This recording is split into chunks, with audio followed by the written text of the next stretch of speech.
नमस्कार, मैं मनभूषण कुमार। आप सबों को मैं अपने YouTube चैनल पर स्वागत करता हूँ।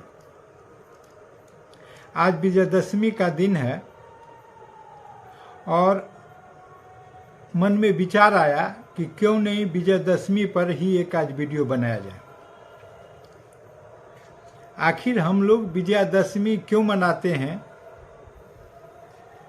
इसके पीछे अलग अलग स्थानों पर प्रचलित क्या क्या कहानियां हैं, क्या क्या मान्यताएं हैं, इसको अगर हम समझें तो विजयदशमी जो हम मनाते हैं उसकी सार्थकता होगी। सिर्फ पूजा आराधना करने से सब बात बनती नहीं है। आखिर हम पूजा क्यों करते हैं यह भी जानना चाहिए। तो हम बताएं कि विजयदशमी भारत के अनेक जगह बड़े धूमधाम से मनाया जाता है।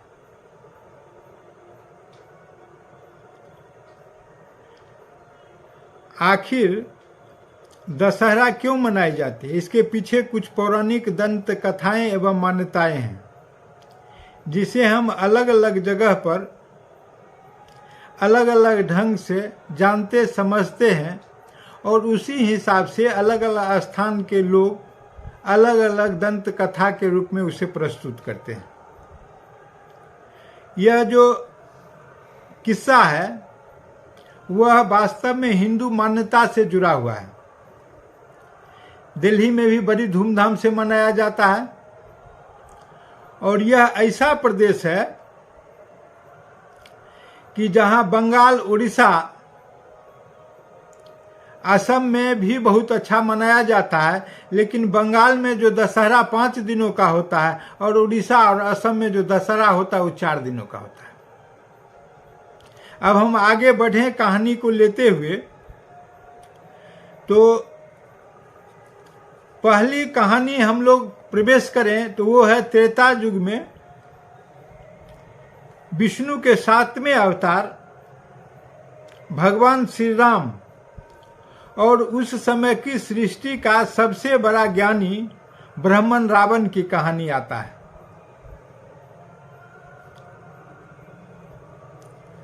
कई कहानी है। इसके बाद एक कहानी आता है कि दुर्गा जी ने महिषासुर को वध कर दिया। तीसरा एक कहानी आता है कि हस्तिनापुर के राजकुमार पांडव ने जब अज्ञातवास पूरा किया था तो अज्ञातवास जिस दिन पूरा हुई उसके उपलक्ष्य में भी दुर्गा पूजा मनाया जाता है। तो इसी प्रकार से दुर्गा पूजा का अनेक कहानी। एक किस्सा गुरु और शिष्य का है। जब शिष्य गुरु दक्षिणा लेना नहीं चाहते थे और शिष्य दक्षिणा देना चाहते थे तो उससे जो उपजी परिस्थिति बनी तो उसके उपलक्ष्य में दुर्गा पूजा मनाया जाता है। एक कहानी यह है कि जब सती अपने पिता के यहाँ भस्म हो जाते हैं जाके, तो उनके पति जो तांडव करते हैं और फिर वह वापस घर जाती है तो उसके उपलक्ष्य में दुर्गा पूजा मनाया जाता है। तो ये सारी कहानी है जिसको हम अभी बारी बारी से संक्षेप में, बिल्कुल संक्षेप में रखने का प्रयास करेंगे। शायद आप लोगों को अच्छा लगेगा। तो अभी हम देखें कि त्रेता युग में विष्णु के 7वें अवतार राम और उस समय के सृष्टि का सबसे ज्ञानी ब्राह्मण रावण है। तो रामायण के अनुसार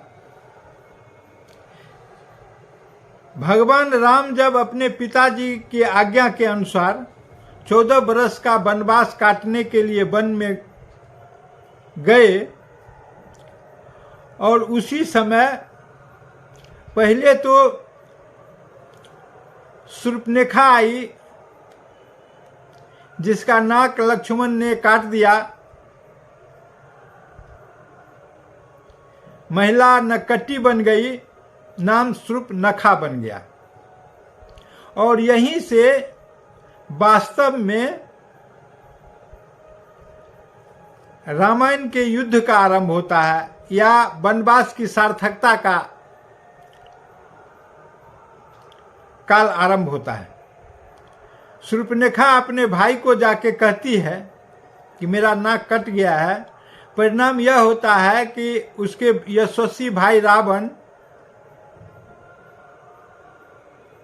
सीता के अपहरण की योजना बना लेते हैं, और वो अशोक वाटिका में आके एक साधु के रूप में सीता को अपहरण कर विमान से, पुष्पक विमान से लंका ले जाते हैं। और परिणाम यह होता है कि राम वानर सेना की सहायता से अपने भाई लक्ष्मण और सहयोगी राजा सुग्रीव, जामवंत, हनुमान, अंगद और उनके वानरी सेना के साथ श्रीलंका पर चढ़ाई कर देते हैं। और परिणाम यह हुआ, कहानी बहुत लंबी है, लेकिन भीषण लड़ाई हुई। अंततः रावण के सभी योद्धा मारे जाते हैं। मेघनाद, कुंभकर्ण, एक से एक योद्धा मारे जाते हैं। फिर रावण युद्ध करने के लिए मैदान में आ जाता है। लेकिन इस सब में जो सबसे बड़ा घातक चीज सिद्ध हुआ, वह था उसका छोटा भाई विभीषण, जो राम से आके मिल गया और सारा राज, सारा अस्त्र शस्त्र, सारा खजाना, सारा कमजोरी, सारा धन दौलत, एक एक ठिकाने का को चिन्हित करना, सब कुछ विभीषण ने राम को बता दिया। इसलिए हमारे यहाँ आज भी कहा जाता है कि घर की वेदी लंका डाह। और कोई भी व्यक्ति ऐसा नहीं है जो अपने पुत्र का नाम विभीषण रखना चाहता है। विभीषण जो है वो भीतरघात का, अपने भाई के द्रोही का, अपने कुल के द्रोही का, अपने समाज के द्रोही का, अपने राष्ट्र के द्रोही का, अपने वंशज के द्रोही का प्रतीक बन गया। भले ही वह राजा बना, लेकिन इतने कीमत पर वह राजा बना विभीषण। आगे चलें। अंत में राम ने विभीषण के द्वारा बताए स्थान पर नाभि में अमृत है रावण के, तो राम ने वह बाण चला दिया नाभि में। कई दिनों तक युद्ध चला। दशानंद रावण भांति प्रकार से युद्ध कर रहे थे, ललकार रहे थे। राम को कुछ सूझ नहीं रहा था कि हम क्या करें। तो फिर वो जब अपने को हारे थके हुए महसूस किए, तब वह युद्ध से ध्यान हटाकर विभीषण की तरफ ध्यान लगाया कि हे विभीषण, तुम मंत्र दो, यह तुम्हारा भाई रावण कैसे पराजित होगा। और विभीषण राम को छटपटाते हुए देख, राम को बेचैन देख, तुरंत मंत्र दिया, महाराज इसका प्राण जो है वो नाभि में अटका हुआ है, चूंकि इसके नाभि में अमृत है।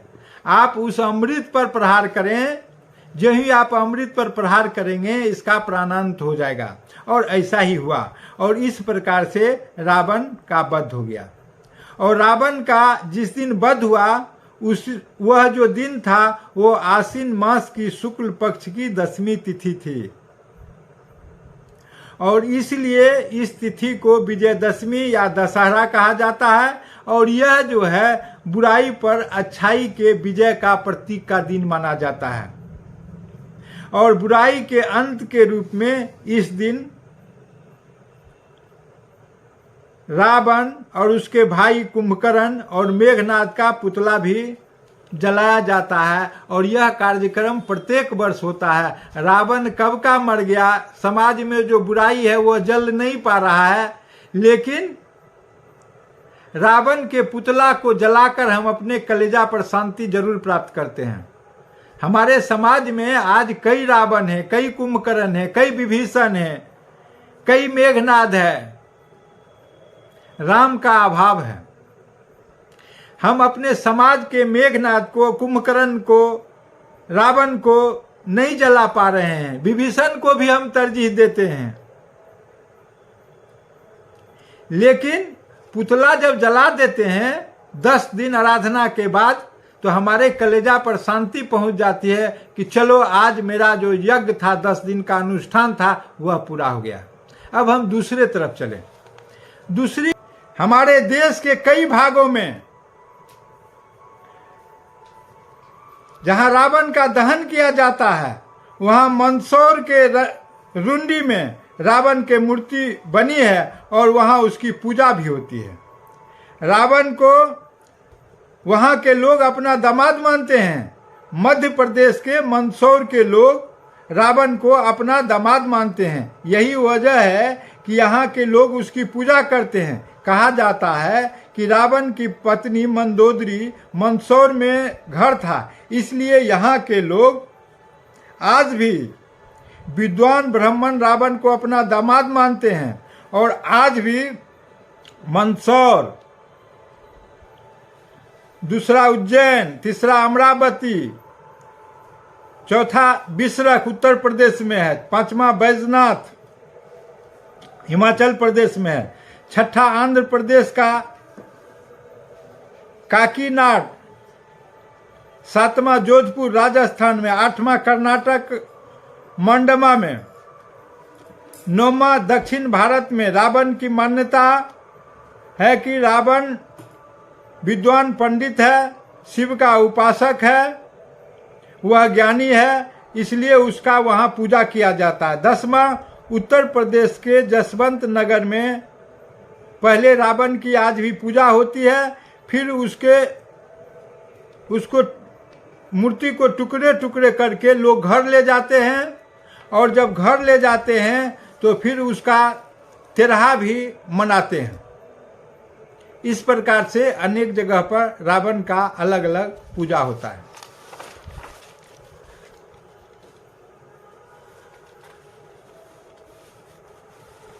दूसरी कहानी यह है कि दुर्गा देवी द्वारा महिषासुर का वध, पौराणिक कथा के अनुसार। आखिर हम पूजा तो करते हैं माता दुर्गा का, लेकिन वध जो है 10वीं के दिन करते हैं रावण का। यह भी बड़ा विपरीत स्थिति है। 10 दिन हम माँ दुर्गा का पूजा करते हैं, और जब 10वीं का दिन होता है तो सभी पूजा के विपरीत हम वध रावण का करते हैं।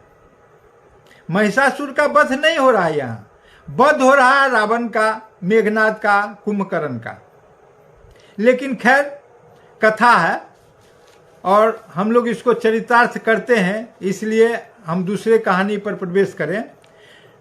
देवी दुर्गा द्वारा महिषासुर का वध, पौराणिक कथा के अनुसार महिषासुर नामक एक शक्तिशाली राक्षस रंभासुर का पुत्र था, और महिषासुर जो अत्यंत शक्तिशाली था, इसकी मां महिषी अर्थात भैंस थी, इसलिए इसका नाम महिषासुर पड़ा। महिषासुर अपने तपस्या से ब्रह्मा जी को प्रसन्न कर लिया। तब ब्रह्मा ने कहा, वत्स, एक मृत्यु को छोड़कर जो कुछ भी चाहो तुम हमसे वरदान पा सकते हो। तो महिषासुर ने बहुत सोचा, फिर कहा, ठीक है, हे प्रभु, देवता, असुर और दानव, किसी से मेरी मृत्यु न हो, किसी स्त्री से मेरी मृत्यु निश्चित करने की कृपा करें। ब्रह्मा जी एवं अस्तु कहकर अपने लोक चले गए। अब देखिए, कोई भी चीज अगर कोई व्यक्ति सहजता से किसी को दे देता है तो उसका परिणाम क्या होता है, उस वरदान का परिणाम क्या हुआ। अब देखिए, तीनों लोक में त्राहिमाम मच गया। अब यह दैत्यों का राजा बन गया वरदान पाते ही, और इंद्र, विष्णु और शिव को भी पराजित कर दिया, और तीनों को पराजित कर तीनों लोक पर अपना आधिपत्य जमा के ये त्रिलोकाधिपति बन गया, तीनों लोक का राजा बन गया। महिषासुर के आतंक से छुटकारा पाने के लिए सभी दिन रात सोचा करते थे, सभी बेचैन रहते थे, सभी तपस्या में लीन रहते थे कि कोई तो उपाय निकले कि यह महिषासुर जो हम लोग को राजगद्दी से हटा दिया है, तीनों लोग से भगा रखा है, कहाँ हम राजभोग कर रहे थे, कहाँ इंद्र के आसन पर थे, कहाँ हम तीनों लोक में भ्रमण करते थे, मेरा पूरा सृष्टि में शासन चलता था, ये कहाँ से आ गया, मेरा सब शासन छीन लिया। ये एक राक्षस जिसको हम कह रहे हैं। सभी लोग बेचैन रहते थे। फिर सब लोगों ने एक गठबंधन बनाया। पूरा जो सृष्टि के भगवान थे, उन्होंने जब अकेले महिषासुर से लड़ने की शक्ति अर्जित नहीं कर सका, तब इन लोगों ने इंडिया की तरह एक गठबंधन बनाया और फिर एक एकता बनाया। चूंकि सत्ताधारी के पक्ष में हमेशा विपक्ष का गठबंधन बना है, तो यह विपक्षी दलों का एक प्रकार का गठबंधन था। और जो गठबंधन बना वह महिषासुर के आतंक से छुटकारा पाने के लिए सभी देवताओं ने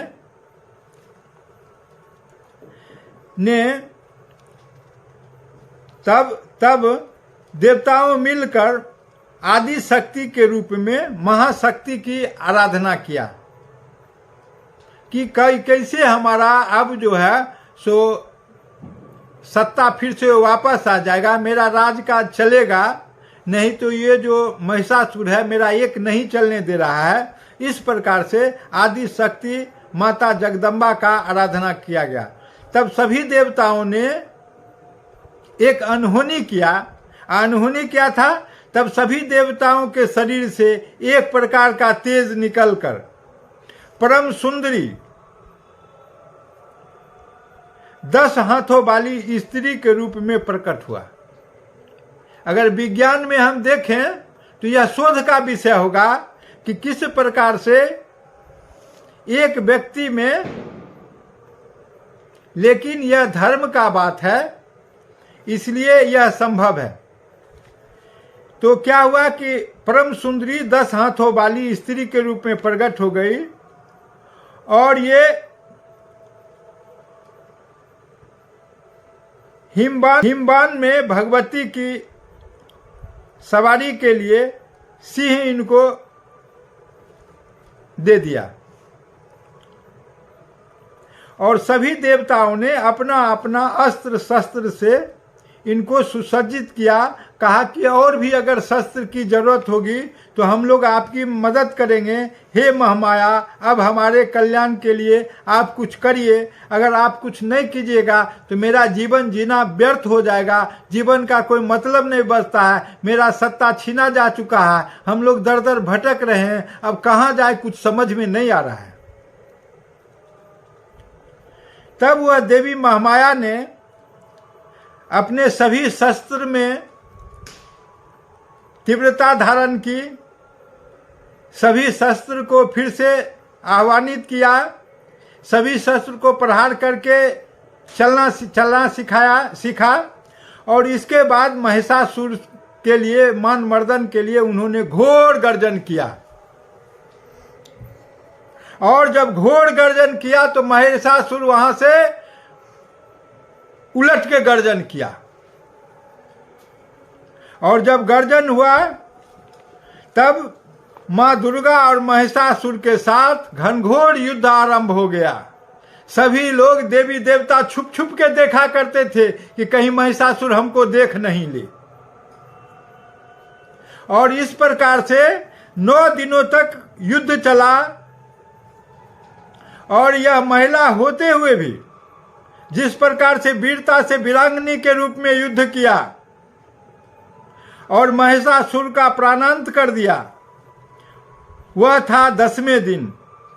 जिस दिन महिषासुर का ये वध की वह 10वें दिन था, यानी अश्विन माह शुक्ल पक्ष 10वीं को उसका वध हो गया। इसीलिए विजय का पर्व के रूप में इस पर्व को हम याद करते हुए दुर्गा माता की पूजा करते हैं और दुर्गा पूजा मनाया जाता है। यह है दुर्गा माता की कहानी। जब जब पुरुष पर संकट आया है, चाहे भगवान ही क्यों नहीं हो, तो उसकी लज्जा रखने का, उसका मान सम्मान रखने का, उसके जीवन रक्षा का, उसका राजपाट रक्षा का भार एक महिला ही उठाती है।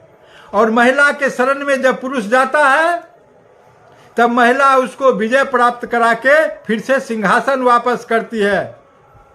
चाहे राजा दशरथ का ही काल क्यों नहीं हो, जब दशरथ पर बाण का प्रहार हुआ था तो कैकेयी ने उनके प्राण की रक्षा कर उनके राजपाट का रक्षा किया था। यह दशा है पुरुषों का, चाहे वो भगवान ही क्यों नहीं हो। अब तीसरी कहानी हम कहें कि किस रूप से यह दुर्गा पूजा मनाया जाता है। तो एक कहानी यह है कि द्वापर युग में जब महाभारत काल था तो उस समय पांडव जब द्यूत में, जो कौरव और पांडव थे, तो पांडव जब द्यूत में सब कुछ हार गए, जिसके लिए पांडव को द्यूत खेलने के लिए धृतराष्ट्र ने आमंत्रित किया था, और हारने के बाद उन्हें 12 वर्ष का वनवास और 1 वर्ष का अज्ञातवास का शर्त रखा गया, जिसे पांडव ने स्वीकार कर लिया। साथ ही यह भी शर्त रखा गया कि पांडव का अज्ञातवास अगर भंग हो जाता है तो उन्हें पुनः 12 वर्ष का वनवास और 1 वर्ष का अज्ञातवास वरण करना पड़ेगा। तब वो धृतराष्ट्र के आज्ञा लेकर वनवास पर प्रस्थान कर गए। उनके राज के दरबारी द्वितीय किला पर कुछ भी नहीं बोल सके। वहाँ भीष्म पितामह थे, द्रोणाचार्य थे, कुलगुरु कृपाचार्य थे, स्वयं धृतराष्ट्र था जो अंधा था, और भी कई विद्वान, ये तो नामी ग्रामी थे, और भी कई विद्वान उनके दरबार में उपस्थित थे। लेकिन कोई भी व्यक्ति वनवास और द्वित को रोक नहीं सका। तो फिर जब अज्ञातवास में ये चले गए, 12 वर्ष का वनवास पूरा कर लिए, और पांडव जब अज्ञातवास में चले गए, तो पांडव जब अज्ञातवास आरंभ करने से पूर्व मत्स्य नरेश के सीमा पर जाके अपना अस्त्र शस्त्र एक समी के पेड़ पर रख दिया। और जब समी के पेड़ पर शस्त्र रख दिया और 5 पांडव और पत्नी अपना नाम बदलकर मत्स्य नरेश में शरण ले लिया। और शरण ले लिया, नाम क्या बदला? तो युधिष्ठिर बन गए कंक, भीम बन गए बल्लभ, अर्जुन बन गए भृंगलला, नकुल बन गए ग्रंथिक, और सहदेव बन गए तातीपाल।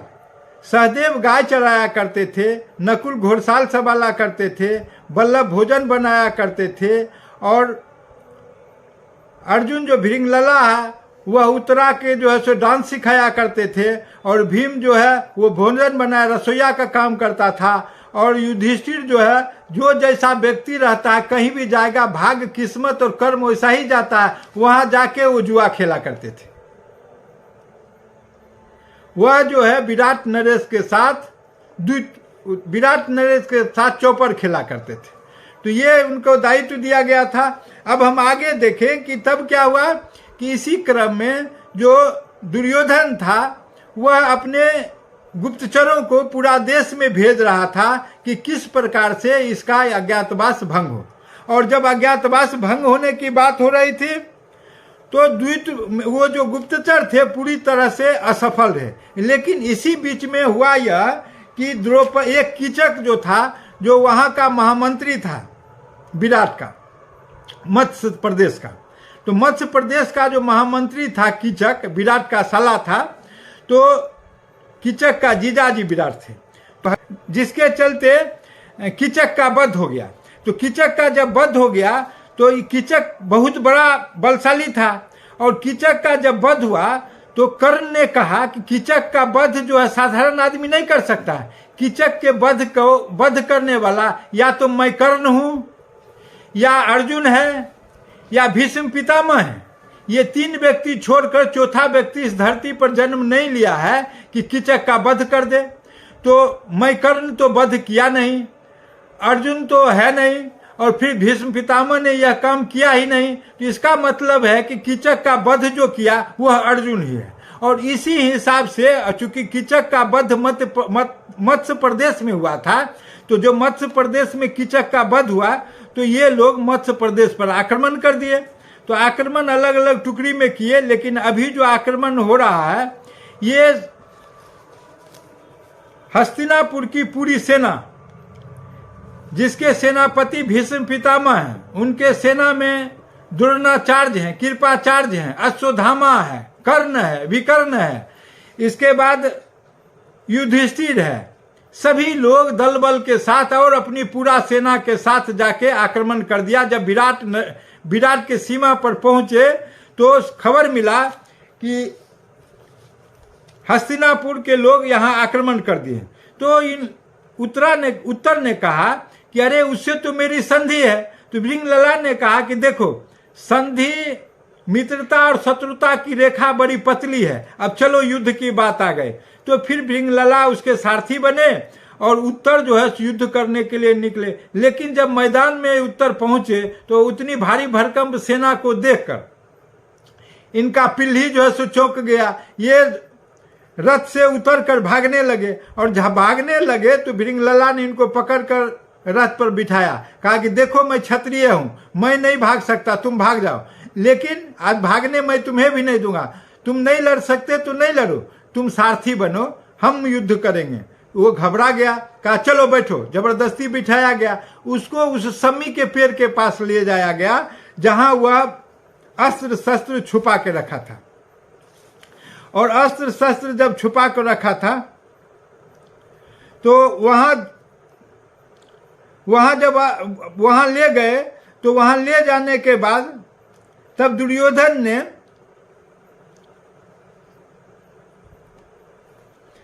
अस्त्र शस्त्र के लेने जब वहां गया तो वो उस पेड़ पर से जो भृंगलला के कहने पर विराट पुत्र उत्तर को लड़ाई में भृंगलला ने सारथी बना दिया, और अपने हथियार पाने के लिए उसने सम्मी के पेड़ के पास ले गया जहां वह हथियार पड़ा हुआ था।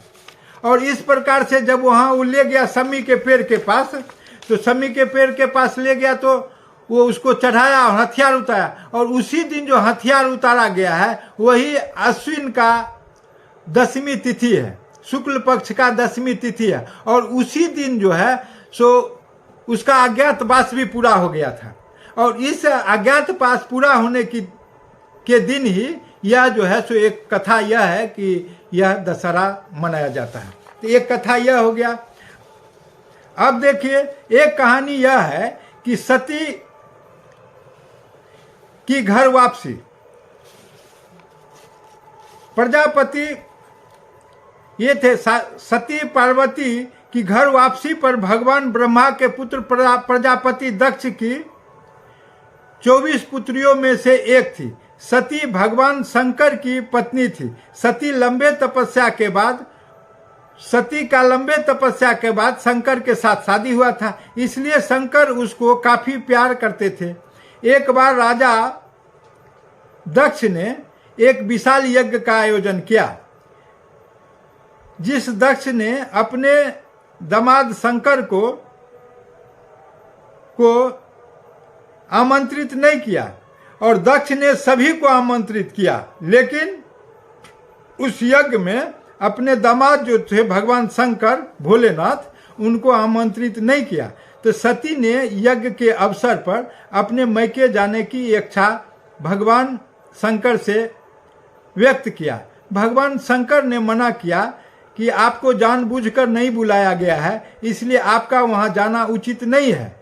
सती हट कर बैठी। भगवान शंकर ने नंदी को साथ कर दिया और सती को मैके भेज दिया। और सती जब मैके पहुंची तो वहां देखी कि उनके अनुकूल वहां के लोग उनके सम्मान के लायक व्यवहार नहीं कर सकते। लेकिन सती को देखकर पिता भी प्रसन्न नहीं हुए। जब यज्ञ आरंभ हुआ तो सभी देवी देवताओं का भोग लगा, परंतु भगवान शंकर की उपेक्षा की गई। तब सती को अपने पति के अपमान अपने पिता के यहाँ देखकर सती ने यज्ञ में कूदकर अपना प्राणांत कर दी। जब भगवान शंकर को यह बात पता चला, इस घटना की जानकारी हुई कि हमारी पत्नी अपने पिता के यहाँ जलकर भस्म हो गई है, तो शंकर गुस्से में भर आए और सती की मृत शरीर को कंधे पर उठाकर तांडव करने लगे। उसके तांडव से पूरे त्रिलोक में हाहाकार मच गया और महादेव को शांत करने के लिए भगवान विष्णु अपने चक्र से सती के शरीर को टुकड़े टुकड़े कर दिए। कुछ समय बाद सती ने पर्वतराज हिमाचल के यहाँ पार्वती के रूप में जन्म लिया और पुनः तपस्या कर शिव की दूसरी पत्नी बन गई। इसके बाद भगवान विष्णु ने महादेव को प्रजापति दक्ष के यहाँ जाने के लिए कहा। ऐसा माना जाता है कि तभी से शरद ऋतु के दौरान पार्वती अपने पिछले जन्म की माता पिता से मिलने जाया करती थी, और जब वो अपने माता पिता के यहाँ मिलने जाने लगी तो इस अवसर पर जो है कहा जाता है कि यह जो है सो दशहरा का पर्व मनाया जाता है। एक कहानी, ऋषि बरंतु का एक शिष्य था कौत्स। अपनी शिक्षा पूर्ण करने के बाद कौत्स ने ऋषि से दीक्षा मांगने को कहा। ऋषि बरंतु ने उसे यह कहते हुए मना कर दिया कि विद्या देने वाले हम विद्या के बदले गुरुदक्षिणा नहीं लेते हैं। जब कौत्स ने बार बार अपने गुरु से निवेदन किया और हठ किया तो ऋषि ने कहा कि तुम कुछ भी गुरुदक्षिणा देने का इतना आग्रह कर रहे हो तो मैं तुम्हें 14 विद्या सिखाई है और उसमें प्रत्येक के लिए 1 करोड़ रुपया अर्थात कुल 14 करोड़ स्वर्ण मुद्राएं मुझे दो। ऋषि ने ऐसा कहने पर ब्राह्मण पुत्र कौत्स अयोध्या के राजा रघु के पास पहुंचा। राजा रघु जो प्रभु श्री राम के पूर्वज थे, अपनी दानवीरता के लिए प्रसिद्ध थे। हालांकि उस समय तक राजा रघु ने अपनी सारी संपत्ति ब्राह्मणों को दान कर दिया था। ऐसे में राजा रघु देवराज इंद्र की सहायता मांगी। तब इंद्र दौड़े दौड़े धन के देवता कुबेर के पास पहुंच गए और कुबेर को स्वर्ण मुद्रा बनाने का आदेश दे दिया और रघु के राज्य अयोध्या में समी, आपत्ति और कंठमूली के पेड़ों पर इन स्वर्ण मुद्राओं की वर्षा कर दी। राजा रघु ने सारी मुद्राएं कौत्स को दे दी। कौत्स ने वरतंतु के रूप में गुरुदक्षिणा दी, किंतु ऋषि ने उसमें से केवल 14 करोड़ रुपया की मुद्राएं रखी। कौत्स ने धन में कोई रुचि नहीं थी। कौत्स को धन में कोई रुचि नहीं थी। इसे वो बची हुई स्वर्ण मुद्रा लेकर वह राजा रघु के पास चला गया, लेकिन एक बार दिया हुआ दान राजा रघु न लेने का मन बना चुके थे। अंततः कौत्स ने आश्विन शुक्ल पक्ष के 10वीं के दिन सारी स्वर्ण मुद्राएं अयोध्या वासियों के बीच दान कर दिया। इस प्रकार से यह जो दिन बना वह दुर्गा का दिन, दशहरा के रूप में, रामनवमी के रूप में, विजयादशमी के रूप में हम इस दिवस को मनाते हैं। और मैंने अनेक पक्ष रखने का प्रयास किया, अभी कई पक्ष बचे हुए हैं। वीडियो लंबा ना हो इस कारण संक्षिप्त में रखा गया है। अगर यह वीडियो आपको पसंद आया हो तो इसे सब्सक्राइब करें और बेल आइकॉन दबाने का काम करें।